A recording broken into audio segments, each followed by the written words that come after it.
Alright, so I'm going to be honest, this is the second time I'm going to do this video, and hopefully it turned out better than the first one. And it was actually from yesterday, because I didn't do it because it was so good. I researched so much, I ran out of time. I didn't have enough time to do what I wanted to do. So I'm trying to keep these under 15 minutes. So I read Psalm 129. The verse that I liked was verse 4. But the Lord is righteous. He has cut me free from the cords of the wicked. And the questions are, have you ever suffered harsh treatment? Are you emotionally tied up? How? Has God cut the cords for you before? What? So have you ever suffered harsh treatment? Yes, many times. Who has not? I thought of the scriptures, four different scriptures, and the first one is John 16:33, and this is Mary's paraphrased version of King James New Living and Message, all mixed together. In this world you have trouble. You will have trouble, but do not worry, do not fear, for I have overcome the world. Hello. And in some versions it says, in this world you will have tribulation. In this world you will have many trials and sorrows. And also Matthew 11:12, it says, the kingdom of God suffereth violence, and the violent take it by force. What? Matthew 10:22, you will be suffered and persecuted for my name's sake. And Matthew 24:9-10, and this totally just speaks of today in me. They are going to throw you to the wolves and kill you, everyone hating you because you carry my name. And then, going from bad to worse, it will be dog eat dog, everyone at each other's throats, everyone hating each other. What? I'm going to read that last part again. It says, and then going from bad to worse. Jesus, help me, God, please save me, because I can't even imagine. Going from bad to worse, it will be dog eat dog, everyone at each other's throats, everyone hating each other. Wow. Hello, if that doesn't speak it today. So the point of all those verses is as our Bible tells us, we're going to suffer. You know what I'm saying? Harsh treatment, trials, tribulations, bad times. We're going to suffer these things because we're in this world. Are you emotionally tied up? And that's where I wanted to string in on. Are you emotionally tied up? And first time I did this, man, I broke down crying like crazy.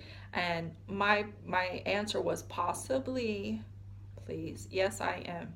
And a big part of it for me is not having a father. That's like a huge part of it. I mean, obviously I have a father because everybody had a father. My dad's dead now, but that's not the fact. It's the fact of what type of person he was. He was a horrible man, and he just was never really a father, So it's very hard for me, and that's a cord that I need God to cut for me, and I'm going to get into that a little bit later, actually right now. So has God cut the cords for you before?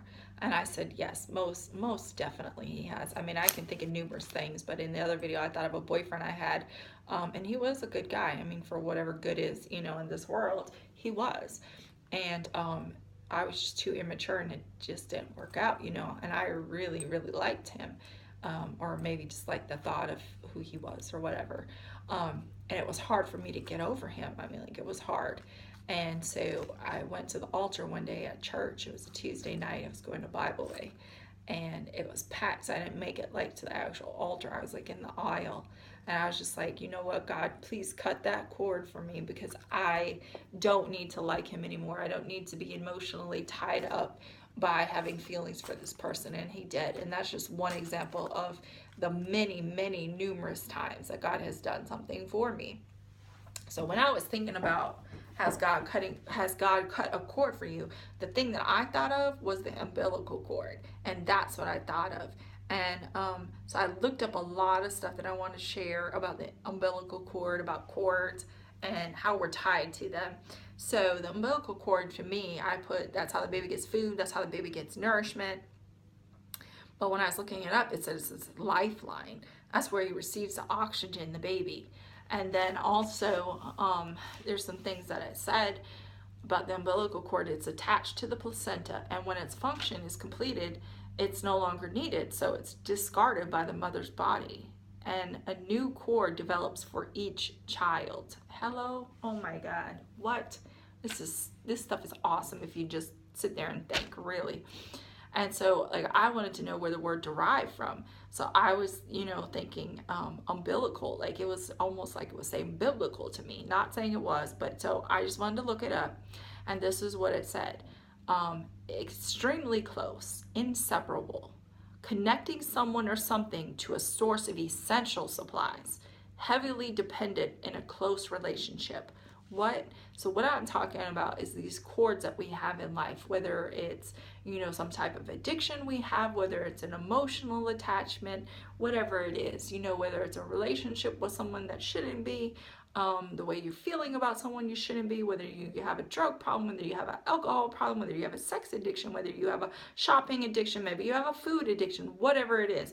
All these different things are cords, things that we don't need in our life that we have that, like it said, we feel extremely close to. We feel like we cannot separate from it.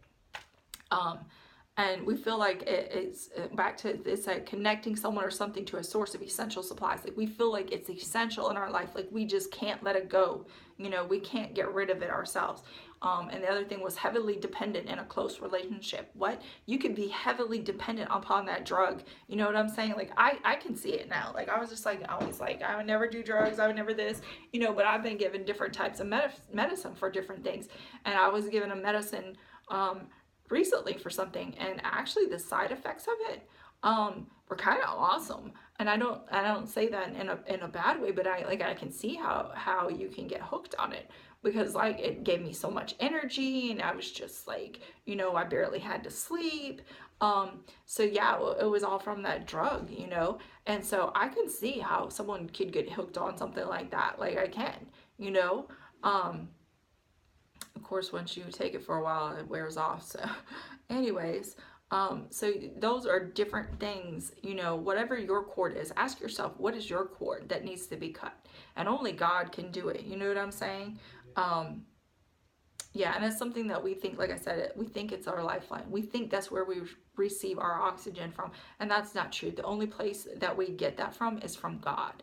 God is our essential supply, of everything, so you just need to ask yourself, what is that cord that you need to be free from? And the first time I did this video, I'm telling y'all, like I was breaking down crying like crazy, because the one of the, maybe I'll say 2 or 3 cords that I definitely know need to be broken in my life is the relationship with my father. Like, I mean, obviously I don't have a relationship with my father because he's dead, but even before then, I mean, he was a horrible, horrible person. And it's hard for me, even like I said before, I am 41, I'll accept it. It's hard for me sometimes to accept that age, because it just seems like you're so old.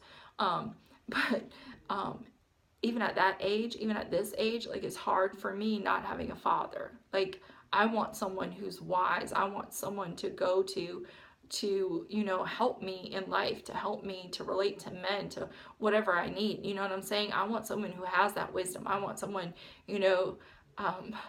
that will just give me that hug. I had a dream the other night, weird as it is, the night before last night, because I really was going to do this video yesterday. I had this dream. In my dream, like I was hugging this guy, and I was calling him father, but he wasn't my father. Like he wasn't didn't have the body that my father had. And obviously he wasn't, because it seemed like we were similar in age for some reason. I don't know, but it was like, I was saying, don't let me go, just hold me, father, and I kept calling him father, and he was, like, I don't remember exactly, but I know that's what it was. Like he was hugging me, and I was just saying, Father, don't let me go. It was just weird. So I have a definite huge, even now, like I feel myself, I'm tearing up. I have a definite huge issue with not having a father. Like he is a horrible person. And when I did have to live with him, like he wasn't a father, you know what I'm saying? And it's hard for people that have had a fantastic father to relate to people who haven't had one. So that's a huge cord for me, like that's my number 1 cord, I think. And I think the second one I'm going to say is my mother. Okay. So that's a huge cord for me that I need God to cut for me. Like I just want him to cut it up. I think of Joey from Full House. He'd be like, cut it out. Like I don't even remember how he did it, but anyways, but cut it up. God needs to cut it up. That's what I'm gonna say. Like a pair of scissors. Like God, just cut it up for me. You know what I'm saying? Like I don't want to feel that way anymore, because these cords, what they do in life is like we're so attached to them, we feel like we can't separate from them. And I mean, it's real. Like it's real for someone to sit there and say, oh, just get rid of it, just let it go, give it to God. Well, yeah, that's all great, well and fine, said and done. Things are so much easier said than they are done. I've said that numerous times. But when it's something that's real, it's hard, like an addiction to something, or the way you feel about someone or something. I mean, it's hard to just cut it out. You know what I'm saying? So those are things that we really need God to cut for us, because they don't help us ultimately. You know, they hinder our growth with God. They hinder our relationship with God. They hinder our relationship with others. They hinder how we are, you know, the way we act, the things that we do. It hinders us. You know, those are the cords that I'm talking about that God needs to cut. And like, this was just so awesome to me, because it just was, because like I said, the umbilical cord, I mean, that's where the baby gets its life from, you know, and it can't be separated from the mother until it's time, you know. And maybe that's how it is with God for us. These cords, there's certain reasons why they're there, even if they are, and if they're not good, but they're helping us to grow. They are, and they're teaching us and whatever. But you know when it's time to you're at that place where you want it to go, and you can let it go. So I'm asking God to cut that cord for me, because I don't want to continue on feeling that way. You know, I mean, he's my father. He's the closest I've ever had to a father. Actually, well, my pastor at my other church, he's the closest thing I had to a dad. Like, even though we were so close in age, like, it would be impossible for him to be my father. But you know, I think he's actually the best man that I've ever met in this world, in relation to another pastor I had also. So those two are probably the best men that I've ever known in this world, you know, is my former pastors, my two former pastors. Yeah. And yeah, I mean, they're great guys. I mean, they're not perfect, because nobody is, but they are. And, you know, their kids are very, very, very fortunate to have them, because, you know, they are good dads. So with that said, I guess I would just tell you to ask, you know, what kind of cord do you need cut? And what I was going to read from my book, I read Jesus Calling and Always Jesus, just quick little devotions every day. And it's so funny how God does this, because he always is lining up stuff, even during the day. Like, it's just weird, weird in a good sense. But I'm going to read a little part from yesterday, because this is when I would have did this. And it says, sometimes I lead you up a high mountain with only my hand to support you. The higher you climb, the more spectacular the view becomes. Also, the more keenly you sense your separation from the world with all its problems. This frees you to experience exuberantly the joyous reality of my presence. And the part that I liked was, it says, the higher you climb, the more spectacular the view becomes, and the more keenly you sense your separation from this world and all its problems, and connect to him.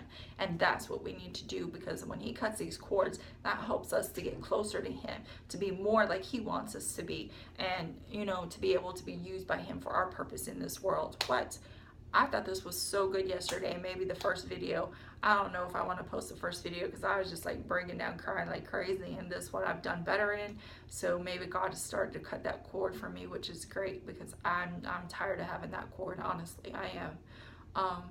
So just really ask yourself that, and you know what, the only one who can cut that cord for you is God. We can't do it ourselves. God has to do it for us, whatever that cord is for you. Or you have multiple cords. I have multiple cords.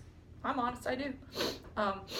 So I hope this has helped you. I hope it's touched you, and just ask God to help you cut that cord, or multiple cords. But hope y'all have a fabulous weekend. I've already posted my videos actually for today, and yeah, God's gonna do it. Peace out.